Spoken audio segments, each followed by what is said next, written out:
నమస్తే, welcome to big TV. నేను మీ గౌతమి. ప్రవీణ్ పగడాల గత కొన్ని రోజులుగా మనం చూస్తూ ఉన్నాము. ఈయన డెత్ మిస్టరీ, కొంతమంది ఇది యాక్సిడెంట్ అంటే, మరి కొంతమంది లేదు ఇది మర్డర్ చేశారు అని చెప్తూ ఉన్నారు. అయితే దీనికి సంబంధించి పోలీసులు ఇప్పటికే పలు రకాల సీసీ ఫుటేజ్ అన్ని కూడా రివీల్ చేయడం కూడా జరిగింది. అసలు ఇది మర్డరా లేకపోతే యాక్సిడెంటా అన్న కోణంలోని మొత్తం కూడా సీసీటీవీ ఫుటేజ్ వచ్చిన తర్వాత ప్రజలందరూ కూడా ఒక నిర్ధారణకి వచ్చినట్టే అని అయితే ఇక్కడ క్లియరెన్స్ గా మనకు కనిపిస్తూ ఉంది. అయితే నిజంగా ఇది యాక్సిడెంటే జరిగి ఉండొచ్చు అని అయితే మరి కొంతమంది మాట్లాడుతూ ఉన్నారు. లేదు దీన్ని తప్పుదోవ పట్టిస్తున్నారు, ఆ వీడియోలో ఉన్నది పగడాల ప్రవీణ్ కాదు, ఏ రూపంగా వేరే వ్యక్తిని చూపిస్తున్నారు అని అయితే మరికొన్ని వాదనలు వినిపిస్తున్నాయి. అయితే వీటన్నిటి గురించి కూడా మాట్లాడుతూ మనతో పాటు సోషల్ యాక్టివిస్ట్ మనోజ నామాల గారు ఉన్నారు. ఆవిడతో మాట్లాడి మరిన్ని విషయాలు తెలుసుకుందాం. నమస్తే అండి. గౌతమి, బాగున్నావా గౌతమి? సూపర్ మ్యామ్, మీరు ఎలా ఉన్నారు? బాగున్నాను Gautami, after long time. Praveen Pagadala ప్రత్యేకంగా ఇది మీకు కొంచెం పర్సనల్ గా మాట్లాడాల్సిన విషయం. అవును. ఎస్, మొత్తం ఈ ఇన్సిడెంట్ స్టార్టింగ్ నుంచి చూసుకుంటే ఇది అందరూ కూడా యాక్సిడెంట్ అనుకున్నారు. బట్ ఏంటంటే ఆయన ఒంటి పైన ఎక్కడ కూడా గాయాలు లేవు. ఫేస్ మీద ఉన్న గాయాల వలన క్వశ్చన్స్ అనేవి రైజ్ చేశారు, ఇది మర్డరు. ఎందుకంటే గతంలోని ఆయన్ని థ్రెటనింగ్ చేస్తూ కొన్ని వీడియోలు ఉన్నాయి, ఆయన కూడా కొన్ని విధాలుగా చెప్పడం కూడా జరిగింది, థ్రెట్ చేస్తున్నారు అని చెప్పి వాదిస్తూ ఉన్నారు, ఇది మర్డరే అని. అయితే నిన్నటికి పోలీసులు మొత్తం కూడా సీసీటీవీ ఫుటేజ్ ఆయన స్టార్ట్ అయిన దగ్గర నుంచి విజయవాడ, కేసర అన్ని పరిసరాల్లోని సీసీటీవీ ఫుటేజ్లు బయట పెట్టినా సరే ఇంకా జనాలు దాన్ని తీసుకోలేకపోతున్నారు. అతను కాదు, ఇది ఏఐ అని చెప్పి కూడా. సో మీ వైపు మీ వర్షన్ ఏంటి? మీరు నమ్ముతున్నారా ఆయన ఇది యాక్సిడెంట్ అని చెప్పి నమ్ముతున్నారా, లేకపోతే కక్షపూరితంగా చేసినది అని మీరు ఏ విధంగా అనుకుంటున్నారు? అసలు పగడాల ప్రవీణ్ గారు 25వ తారీఖు ఆయన చనిపోయారని తెలిసింది. సో అంతకుముందు కూడా నేను ఆయన వీడియోలు పెద్దగా చూడలేదు, కానీ ఆయన ఎప్పుడైతే ఇలా మరణించాడని తెలిసిన మరుక్షణం నేను యూట్యూబ్లో వెతకడం మొదలు పెట్టాను. మంచి స్పీకర్ ఆయన, అందులో ఎటువంటి సందేహం లేదు. డిబేటింగ్లో నెంబర్ 1. తర్వాత అనాథ పిల్లల్ని వాళ్ళ పిల్లలతో పాటు కొంతమంది పిల్లల్ని, ఆడపిల్లల్ని దత్తత తీసుకుని పెంచుతున్నారు. తర్వాత జాలి కలిగిన మనిషి, ప్రేమ కలిగిన మనిషి. తర్వాత ఎంతోమంది పిల్లలకు బైబిల్ కోర్సులు ఇస్తున్నాడు ఆయన. దానిలో భాగంగానే ఆయన ఒక విలేజ్కి వెళ్ళడానికి, ఈస్ట్ గోదావరి డిస్టిక్లో ఒక విలేజ్కి బయలుదేరారు. దానిలో భాగంగా ఆ బండి తీసుకెళ్ళి అక్కడ పెడితే తిరగడానికి యాక్సెస్ బాగుంటుంది, ట్రాఫిక్లో కార్లు ఇవి కష్టం అనేటువంటి ఉద్దేశంతోనే హైదరాబాద్ నుంచి ఆ బుల్లెట్ బండి ఏదైతే ఉందో, రాయల్ ఎన్ఫీల్డ్ అనుకుంటా, అది తీసుకుని ఆయన ప్రయాణం చేయడం జరిగింది. వాస్తవంగా ఆయన ప్రయాణం చేసేటువంటి దారిలో అసలైన సీసీ ఫుటేజెస్ లేవు. ఇవన్నీ కూడా కల్పించినవి. ఆయన లాగా ఉన్న ఒక మనిషిని పెట్టి ఆయన డ్రెస్ లాంటి సిమిలర్ డ్రెస్సులు వాళ్ళకి వేసేసి ఎక్కడ కూడా హెల్మెట్ అనేది తీయకుండా, అదే ప్రవీణ్ గారు అనుకోండి, ఒక్కసారి కాకపోయినా ఒక్కసారైనా హెల్మెట్ తీస్తారు కదా. పైగా పగడాల ప్రవీణ్ గారు వేసుకున్నటువంటి ప్యాంట్ ఏదైతే ఉందో అది ఆయన వేసుకుంది ఇక్కడ వేరేది ఉంది. ఎవరైతే ఇప్పుడు సీసీటీవీ ఫుటేజ్ వైరల్ అవుతుందో దాంట్లో ఉన్నటువంటి డ్రెస్ పూర్తిగా డిఫరెంట్గా ఉంది. ఓకే. సో అక్కడ కూడా కొంచెం మనకి డౌట్స్ ఉన్నాయి. ఎందుకు ఈ విధంగా ఒక క్రైస్తవ్యంలో ఉన్నటువంటి వ్యక్తి, ఎవరికి హాని చేయనటువంటి వ్యక్తి, గత 24 సంవత్సరాలుగా దేవుని సేవ చేస్తున్నాడు అన్నటువంటి వ్యక్తి కేవలం ఆర్గ్యుమెంట్స్ని బేస్ చేసుకొని హిందూయిజం మీద కావచ్చు, ముస్లింల మీద కావచ్చు ఆయన కొంత వ్యతిరేకంగా మాట్లాడి ఉండొచ్చు, నేను కాదన్ను. దానికి వాళ్ళు కూడా వ్యతిరేకంగానే మాట్లాడారు. ఈయన మాట్లాడారు, అవతల వాళ్ళు కూడా మాట్లాడారు. వాళ్ళు ఎవరనేది మనకు అప్రస్తుతం. మాట్లాడినప్పుడు ఇంకా అది అక్కడికి సమస్య పోయింది. ఇప్పుడు ఈయన మా దేవుణ్ణి అన్నాడని ఈయనేం ఎవరి మీద కక్ష పెట్టుకోలేదు, ఎవరిని చంపాలనుకోలేదు, కానీ ఈయన మాత్రం మట్టు పెట్టించారు అనేటువంటిది చాలా వాస్తవం. ఎందుకంటే ఇవాళ నేను అన్ని ఛానల్స్ అనట్లేదమ్మా, కొన్ని ఛానల్స్లో ఆయనది బలంగా యాక్సిడెంట్ అని చెప్పి నమ్మించడానికి వాళ్ళు ఆ సీసీ ఫుటేజ్ని పదే టెలికాస్ట్ చేస్తూ పదే ఆయన తాగాడు అనేటువంటి విషయాన్ని చెప్తున్నారు. మరి తాగి ఉంటే మెడికల్ రిపోర్ట్లో ఎందుకు రాలేదు? ఒకవేళ యాక్సిడెంట్ అయింది అనుకోండి, చిన్న గాయమైన ఎలా అవుతుందండి? యాక్సిడెంట్ అయింది అంటే చాలా బలంగా తగిలి ఉండాలి గాయం అనేది. ఎక్కడంటే బండి ఆయన మీద పడిపోయి ఉండాలి, బండి డ్యామేజ్ అవ్వాలి, మనిషికి డ్యామేజ్ అవ్వాలి, అక్కడక్కడ గాయాలు అయి ఉండాలి. ఇలాంటి గాయాలు ఏవి కూడా ఆయన శరీరం మీద ఎక్కడా లేకుండా కేవలం కళ్ళ దగ్గర, మూతి దగ్గర మాత్రమే గాయమయ్యి చనిపోవడం అనేది అసలు ఒక నమ్మలేని నిజం అన్నమాట. చిన్న పిల్లల్ని తీసుకెళ్ళి చూపించినా కూడా, ఒక స్కూల్ పిల్లల్ని తీసుకెళ్ళి చూపించి ఇట్లా జరిగింది అంటే అది ఖచ్చితంగా యాక్సిడెంట్ కాదు, ఎవరో చంపేసి ఎక్కడైతే 4 గంటలు మనకి మిస్ అయ్యారు అని చెప్తున్నారో, ఆ 4 గంటల్లోనే ఆయన తీసుకెళ్ళి చంపేసి, ఆ శవాన్ని కారులో పెట్టుకొని కొంతమంది తీసుకెళ్ళి కరెక్ట్‌గా రాజమండ్రి కొవ్వూరు దగ్గర బ్రిడ్జ్ దగ్గర పెట్రోల్ బంక్ ఎదురుగా ఆయన్ని పడేసి, ఆ బండిని అక్కడ పడేసి, ఒక యాక్సిడెంట్‌గా చిత్రీకరించారు. ఇప్పటికి గూడా కరెక్ట్‌గా డెత్ రిపోర్ట్ ఉంటది కదా! పోస్ట్‌మార్టం పోస్ట్‌మార్టం రిపోర్ట్‌లో రిపోర్ట్. ఎక్కడ కూడా క్లియర్‌గా చెప్పట్లేదు. ఇది ఇది హత్య, ఇది ఆత్మహత్య లేతే సారీ ఇది యాక్సిడెంట్ అని ఎవరు చెప్పట్లేదు. క్రైస్తవులందరూ ఏం అడుగుతున్నారు? ఒకే ఒక క్వెషన్ అడుగుతున్నారు. ఇది హత్య లేకపోతే యాక్సిడెంటా? అది మాకు కన్ఫర్మ్ చేయండి అంటే 25 తారీఖు నుంచి ఇవాల్టికి ఎన్ని రోజులైపోయింది? దగ్గర దగ్గర వారం అవుతుంది. వారం అయిపోయింది. హ్మ్. ఇంత టైం ఎందుకు తీసుకుంటున్నారు పోస్ట్ మార్టానికి? పైగా ఆయనేమన్నా పెద్ద ఏంటి అంత పెద్ద గొప్పవాడా? ఆయన గురించి మేము ఆయన చంపడానికి ఒక స్కెచ్ చేసుకున్నామా అని మాట్లాడారు కదా! అంత స్కెచ్ చేసుకొని మాట్లాడినప్పుడు మరి ఇంత సీసీటీవీ ఫుటేజ్‌లు ఇవన్నీ ఎందుకు వైరల్ చేపిస్తున్నారు? కావాలని వైరల్ చేపిస్తున్నారు. అంటే కానీ అంటే ఇక్కడ జనాలకి అంటే క్రైస్తవ మతం ముఖ్యంగా క్రైస్తవులందరూ కూడా ఇది డిమాండ్ చేశారు కదా! ఇది హత్యనా లేకపోతే యాక్సిడెంటా అని ఏదైతే బాగా వైరల్ అయిపోయింది. ఆయన చనిపోయిన తర్వాత ఎవరైతే అటు అజయ్ బాబు కావచ్చు, లేకపోతే విజయ్ గారు కావచ్చు, వీళ్ళందరూ కూడా రైజ్ చేసిన తర్వాత పోలీసులు కూడా ఇది క్లియరెన్స్‌గా వీళ్ళకి ఒక ఇన్ఫర్మేషన్ ఇవ్వాలి. లేకపోతే ఇది మత కలహాలకి దారితీసే విధంగా అయిపోతది అని చెప్పి ఇన్ని రోజులు ఆ సీసీటీవీ ఫుటేజ్ తీసుకోవడానికి టైం పట్టిందని అయితే అంటూ ఉన్నారు. దీనికేమంటారు మరి? సీసీటీవీ ఫుటేజ్ తీసుకోవడానికి టైం పట్టింది. హ్మ్. ఓకే. నేను కాదనట్లా. కానీ ఎందుకు ఇంత మనిషిలాంటి మనిషిని పెట్టేసి ఆయనకి, అతనికి సంబంధమే లేదు. ఆయనకి పోలికలే లేవు. అసలు ఒరిజినల్ సీసీ ఫుటేజ్ ఎక్కడ? హ్మ్. అసలు ఆ దారిలో ప్రయాణించినటువంటి ప్రవీణ్ పగడాల యొక్క వీడియోలు అసలు వీడియోలు ఎక్కడ? ఇవి కేవలము వేరే వాళ్ళని పెట్టి ఆ ప్లేస్‌లో ఆయన నిజంగా అండి ఒక దేవుడిని నమ్ముకునుండి ఇంత సేవ చేస్తున్న వ్యక్తి, ఇన్ని టీవీ ఛానల్స్‌లో మాట్లాడిన వ్యక్తి తాగుతాడు అనేటువంటిది మీరు చూసారా?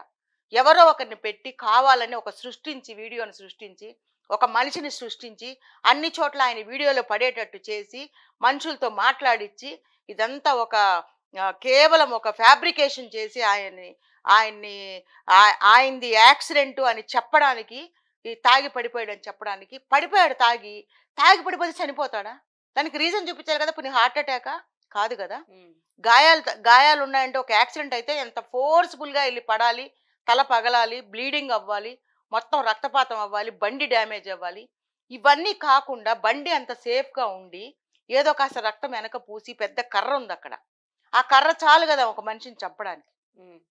మీరు ఎక్కడో చంపి, ఇక్కడ తీసుకొచ్చి పడేసి, ఆ కర్రను గూడా దాంతో చంపారనుకోవడానికో, లేతే అది గుచ్చుకొని చచ్చిపోయాడని అనడానికో, ఆ కర్ర అక్కడ పడేసి, ఒక వ్యక్తి నిజంగా ఆయన ఎంత ప్రాముఖ్యుడు కాకపోతే, ఆయన మరణాన్ని ఇంత మ్యానిపులేట్ చేసి, ఇంత క్రియేషన్ జేసి, ఇంత సీసీ ఫుటేజులు క్రియేట్ చేసి, ఇన్ని ఛానెల్స్‌లో ఆయనది కేవలం యాక్సిడెంట్ అని చెప్పడానికి ఇన్ని అబద్ధాలు ఆడిస్తున్నారు. హ్మ్. ఇది కరెక్ట్ కాదు.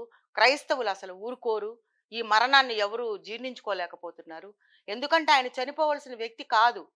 దాని మీద ఒక వ్యంగ్యమైనటువంటి మాటలు వాళ్ళ దేవుడు కాపాడొచ్చు కదా! అంటే దేవుడు కాపాడడానికి ఒకవేళ దేవుడి చిత్త ప్రకారమే ఇది జరిగింది అనుకుంటే, ఆ చేసిన వాళ్ళని కూడా దేవుడు శిక్షించక మానడు. ఎందుకంటే ఎవడైతే కత్తితో మనిషిని చంపేస్తాడో వాడు ఆ కత్తితోనే మరణిస్తాడు. హ్మ్. డెఫినెట్‌గా. ఆ! నేను నీకు హాని చేశాననుకో అమ్మా, ఆ హాని ఖచ్చితంగా నాకు మళ్ళీ జరుగుతుంది డెఫినెట్‌గా. నేను ఒక రూ. 100 ఎక్కడైనా తీసుకున్నాను, తస్కరించాననుకో, దొంగతనమే చేశాననుకోండి, నాకు ఖచ్చితంగా రూ. 200 పోతది.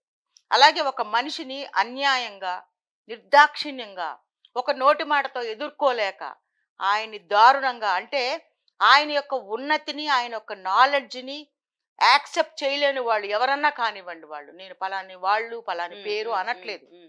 ఎవరో చంపారు. ఎవరు చంపారనేది గవర్నమెంట్ సపోర్ట్ చేయాలి. పట్టుకోవాలి. అండ్ ఆ మేడం ఇప్పుడు దోషుల్ని ఆయన మందు శిక్షించాలి. షాప్ దగ్గర కూడా ఆయన స్కాన్ చేస్తున్నట్టు విజువల్స్ లో క్లియర్ గా ఆయన ఫేస్ చూపిస్తున్నట్టు కూడా మనకి ఇక్కడ విజువల్స్ కూడా ఎక్కడ వచ్చినాయి కదా. క్లియరెన్స్ ఉంది హ్మ్. గౌతమి? ఎక్కడ హెల్మెట్ ఎక్కడైనా తీసినట్టుందా? హ్మ్. ఒకవేళ నిజంగా ఆయన ప్రవీణ్ పగడాలైతే ఒక షాప్‌కొచ్చినప్పుడు హెల్మెట్ తీయొచ్చు కదా! హ్మ్. టీ తాగారని చెప్తున్నారు. పెట్రోల్ బంక్ దగ్గర ఒక చోటనే హెల్మెట్ తీస్తాడు కదా! తీయకుండా అలా ఫిక్స్ చేసుకొని ఉండరు కదా! మరి తీయకుండా ఉంచారు అంటే అర్థం ఏంటి? ఆ ప్రవీణ్ పగడాల ఈ సీసీటీవీ ఫుటేజ్ ఉన్న మనిషి ఒకరు కాదు. 100% ఒకరు కాదు. ఇదంతా సృష్టించినటువంటిది. హ్మ్. ఒకవేళ అలా తాగి ట్రావెల్ చేశాడంటే అది తప్పే కాదన్నట్ల. కానీ ఎలా చనిపోయాడో చెప్పాలి కదా! హ్మ్. ఎలా చనిపోయాడు? యాక్సిడెంట్ అంటున్నారు మీరు. దేనికన్నా గుద్దుకుంటే బలంగా దెబ్బ తగలాలి కదా, తల పగిలిపోవాలి కదా, నర్వస్ సిస్టమ్ లో బ్లడ్ ఆ బ్రెయిన్ కి ఆగిపోవాలి కదా, హార్ట్ అటాక్ ఉండాలి కదా, లేదా ఏదైనా ఈ ట్రావెలింగ్ చేసి ఏదైనా హార్ట్ అటాక్ వచ్చి పడిపోతే అలాగా మరణం జరిగి ఉండాలి కదా. మరి ఎందుకు పోస్ట్ మార్టం రిపోర్ట్ ఇంత డ్రాగ్ ఆన్ చేసి ఇన్ని రోజుల తర్వాత ఇచ్చి దానిలో సరి అయిన క్లారిటీ లేకుండా ఎందుకు పోస్ట్ మార్టం రిపోర్ట్ ఇచ్చారు? ఈ రోజు పోస్ట్ మార్టం రిపోర్ట్ లో ఆయనది యాక్సిడెంట్ కాదు అని ఇచ్చినారు. కొన్ని ఛానల్స్ రాశారు యాక్సిడెంట్ కాదు అని. మరి కొన్ని అది అది నమ్మాలా లేదా మనం? అసలు అదంతా కానీ మెయిన్ క్రిస్టియానిటీ ఉన్న పెద్ద పెద్ద పాస్టర్స్ ఎవరైతే ఉన్నారో ఈ రోజు ఈ ఇష్యూ పైన వాళ్ళ వాయిసెస్ రైజ్ చేసిన వాళ్ళు, కేఏ పాల్ కావచ్చు, ఇలా వీళ్ళందరూ మీరే క్రిస్టియానిటీలో ఉన్న వాళ్ళని తప్పుదో పట్టించారు, లేకపోతే ఇది యాక్సిడెంట్ అని చెప్పి మరి కొంతమంది వాదిస్తూ ఉన్నారు. ఏం చెప్తారు మరి దీని గురించి? ఒక ఇష్యూ జరిగినప్పుడు రకరకాలుగా మాట్లాడతారమ్మా. అది వాళ్ళు సపోర్టివ్ గా మాట్లాడొచ్చు, ఎగెనెస్ట్ గా మాట్లాడొచ్చు. ఆయన ఉన్నతిని చూసి ఓర్చుకోలేని వాళ్ళు వాళ్ళ కమ్యూనిటీలో వాళ్ళే మాట్లాడి ఉండొచ్చు. అవన్నీ అనవసరం ఇక్కడ. అసలు ప్రవీణ్ పగడాలది యాక్సిడెంటా, మర్డరా? రెండే విషయాలు ఇక్కడ. రెండు విషయాలు క్లియర్ గా ఒక్కటి క్లారిఫై చేయడానికి ప్రభుత్వానికి ఇంత టైం ఎందుకు పడుతోంది? ఇంకా ఏమి ఎంక్వైరీ కావాలి? పోస్ట్ మార్టంలోనే తెలియాలి కదా అది చంపేశారా లేకపోతే యాక్సిడెంట్ అనేది తెలియాలి కదా. Simple logic. యాక్సిడెంట్ జరిగినప్పుడు బారికేడ్స్ పెట్టడము, ఎక్కడైనా ఒకటి చిన్న జరిగితేనే చుట్టూతా దానికి చుట్టూ ఒక ఫెన్సింగ్ లాగా పెట్టేసేసి ఎవరిని అలౌ చేయకుండా ఉంటారు. కానీ సాయంత్రం వరకు కూడా దాన్ని అంత నిర్లక్ష్యంగా ఎందుకు వదిలేశారు? ఎందుకు అంత జాగు చేశారు? ఎందుకు అంత లేట్ చేశారు? ఒక ఇన్సిడెంట్ జరిగి ఇమ్మీడియట్ గా రావాలి. ఆయన బ్యాగు, ఆయన సెల్ ఫోన్ హ్యాండ్ ఓవర్ చేసుకున్నోళ్ళు ఆ బైక్ కూడా ఎవరు ముట్టుకోకుండా చేయాలి. అప్పటికే చాలా మంది జనాలు ముందుకు రావడము, అదంతా టచ్ చేయడం, ఇదంతా. నాకు ఈ విషయము జ్ఞాపకం చేసుకుంటే ఒక ఇన్సిడెంట్ గుర్తొచ్చిందమ్మా. కలకత్తాలో అమ్మాయి కేసులో హంతకుడు ఎవరైతే అమ్మాయిని పాడు చేసి వెళ్ళిపోయాడు, హంతకుడు కాదు అది రేపిస్టు, వెళ్ళిపోయిన తర్వాత అక్కడ బారికేడ్స్ పెట్టి ఎవరు రాకుండా ప్రొటెక్ట్ చేయకుండా ఎవిడెన్సెస్ మాయం చేయడానికి మనుషులందరినీ గుమిగుడి ఇచ్చేశారు. అక్కడ ఇమీడియట్ గా ఒక కన్స్ట్రక్షన్ స్టార్ట్ చేసేసారు. ఆ రెనోవేషన్ మొదలు పెట్టేశారు. అంత గందరగోళం అవడానికి, అంటే అవన్నీ మాఫ్ అయిపోవడానికి చేశారు. ఇప్పుడు ఈ కేసులో కూడా అదే అనుకోవాలి కదా. జనాలందరూ వచ్చేసారు, బైక్ని ముట్టేసుకున్నారు, అందరు చూస్తున్నారు. ఇంకా అందులో మనకి ఎవిడెన్స్, ఫింగర్ ప్రింట్స్ ఎలా దొరుకుతాయమ్మా? ఇవన్నీ ఎందుకు? ఎవరో బూట్ కాల్ ఆయన శరీరం మీద ఉంది అన్నప్పుడు ఆ బూట్ కాల్ ఎవరిది అది తెలుసుకోవాలి కదా. అది కనుక్కొని చెప్పాలి కదా ప్రజలకి. ఎన్ని రోజులు టైం తీసుకుంటారు? వాళ్లే అంటున్నారు ఈయనేమన్నా పెద్ద గొప్పవాడా, ఏమైనా ఈయన ఊడిపడ్డా, ఈయన చంపడానికి ఒక ప్లానింగ్ వెయ్యాలా అని కామెంట్స్ చేస్తున్నారు కదా. మరి అంత సింపుల్ ఇష్యూ అయినప్పుడు ఇన్ని రోజులు ఎందుకు టైం తీసుకుంటున్నారు? అంటే వీళ్ళు ఎవిడెన్స్లు సృష్టించడానికి టైం తీసుకున్నారు, అంతే కదా. ఒక డూప్లికేట్ ని పెట్టి, ఆయన లాంటి వ్యక్తిని పెట్టి, ఆయన తాగినట్టుగా. నిజంగా దేవుని సేవ కూడా అలా చేశాడంటే ఎవరు నంబర్, ప్రజలు నంబర్. అంత పిచ్చోళ్ళు పాస్టర్స్ తాగరా అండి? తాగరు. ఎందుకు తాగుతారు? వాళ్ళు దేవుడిని నమ్ముకున్నారు, దేవుడికి కమిట్మెంట్ అవుతారు. వాళ్ళు చేసే తప్పులే దశంభాగం అడుగుతున్నారనో కానుకలు ఏదో తీసుకుంటున్నారనే తప్ప అదొక్కటి అడుగుతారు. ఎందుకంటే వాళ్ళకి జీవనోపాధి ఏం ఉండదు. ఇంకా వాళ్ళు బ్రతకడానికి దేవుడు డైరెక్ట్ గా దేవుడికి వాళ్ళు కానుకలు ఇవ్వరు.